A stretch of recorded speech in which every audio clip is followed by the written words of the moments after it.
Assalamualaikum warahmatullahi wabarakatuh. Sampai jumpa lagi dengan saya Ika Nurlaili. Oke, di sini saya akan menjelaskan mengenai tugas 2 saya dari mata kuliah perkembangan peserta didik yang diampu oleh ibu dosen saya, Ibu Erni. Di sini saya akan menjelaskan mengenai perkembangan kognitif menurut Vygotsky. Berikut penjelasannya.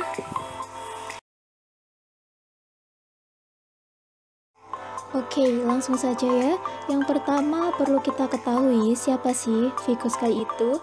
Vygotsky merupakan seorang tokoh yang lahir pada tanggal 17 November tahun 1896 di Orsha, sebuah kota di wilayah barat Kekaisaran Rusia. Ia belajar di Moscow State University, di mana ia lulus dengan gelar sarjana hukum pada tahun 1917. Ia mempelajari berbagai topik saat menghadiri universitas, termasuk sosiologi, linguistik, psikolog, dan filsafat. Beliau wafat pada tahun 1934.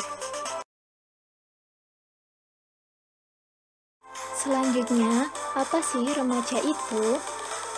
Masa remaja adalah merupakan masa yang sangat penting dalam rentang kehidupan manusia, merupakan masa transisi atau peralihan dari masa kanak-kanak menuju ke masa dewasa. Kemudian, apa sih yang dimaksud dengan teori perkembangan kognitif itu? Teori perkembangan kognitif menurut Vygotsky yaitu teori di mana anak ketika belajar mendapat pengaruh besar dari orang tua dan orang-orang di sekitarnya. Karena anak-anak jika diajari oleh orang tua dan orang-orang yang sudah terlatih, maka anak akan lebih memahami dan mengerti apa yang sedang ia lakukan dan pelajari. Pada teori ini, Vygotsky juga menekankan bagaimana proses-proses perkembangan mental yang dialami oleh anak.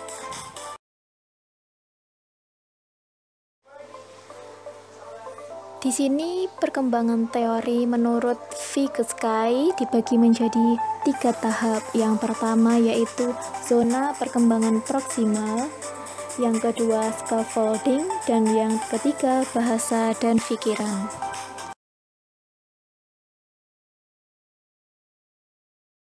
Oke, kita bahas satu persatu ya. Yang pertama yaitu zona perkembangan proksimal.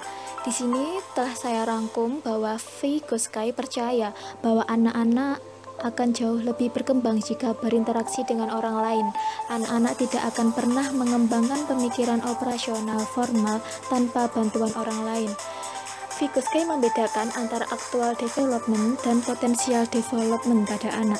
Actual development ditentukan apakah seorang anak dapat melakukan sesuatu tanpa bantuan orang dewasa atau guru, sedangkan potential development membedakan apakah seorang anak dapat melakukan sesuatu, memecahkan masalah di bawah petunjuk orang dewasa atau kerjasama dengan teman sebaya. Menurut teori Vygotsky, zona perkembangan proksimal merupakan celah antara actual development dan potential development, di mana antara apakah seorang anak dapat melakukan sesuatu tanpa bantuan orang dewasa dan apakah seorang anak dapat melakukan sesuatu dengan arahan orang dewasa atau kerjasama dengan teman sebaya. Maksud dari ZPD adalah menitikberatkan ZPD pada interaksi sosial akan dapat memudahkan perkembangan anak.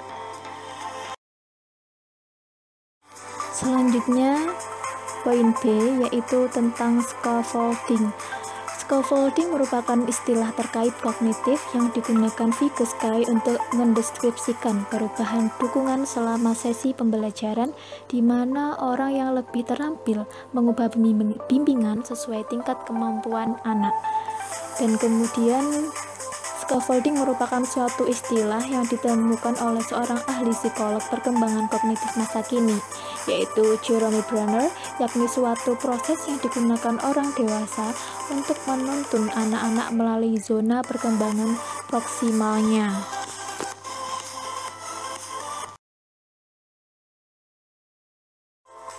Selanjutnya yaitu poin C mengenai bahasa dan pikiran. Di sini Vygotsky menyatakan bahwa bahasa dan pikiran pada awalnya berkembang terpisah dan kemudian menyatu. Ia menekankan bahwa semua fungsi mental memiliki sumber eksternal atau sosial. anak harus menggunakan bahasa untuk berkomunikasi dengan orang lain sebelum mereka dapat memfokuskan ke dalam pikiran-pikiran mereka sendiri.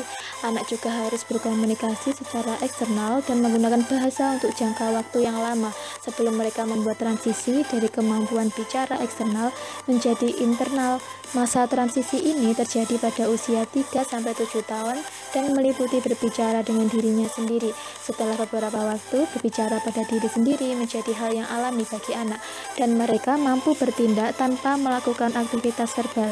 Ketika hal ini terjadi, anak telah menginternalisasikan pembicaraan egosentris mereka dalam bentuk inner speech yang menjadi pemikiran-pemikiran mereka. Vygotsky percaya bahwa anak yang kerap menggunakan private speech akan lebih kompeten secara sosial dibandingkan mereka yang tidak. Ia berpendapat bahwa private speech menunjukkan transisi awal untuk menjadi komunikatif secara sosial. Oke, selanjutnya apa saja keunggulan teori kognitif Vygotsky ini? Di antaranya yaitu yang pertama, adanya perhatian terhadap konteks sosial budaya. Yang kedua, adanya integrasi terhadap pembelajaran sehari-hari dan perkembangan. Dan yang ketiga adalah adanya kepekaan terhadap keragaman perkembangan. Oke, itu tadi adalah penjelasan dari saya mengenai perkembangan kognitif menurut Vygotsky. Sekian ya, apabila ada kurang lebihnya, saya mohon maaf yang sebesar-besarnya. Wassalamualaikum warahmatullahi wabarakatuh. Goodbye.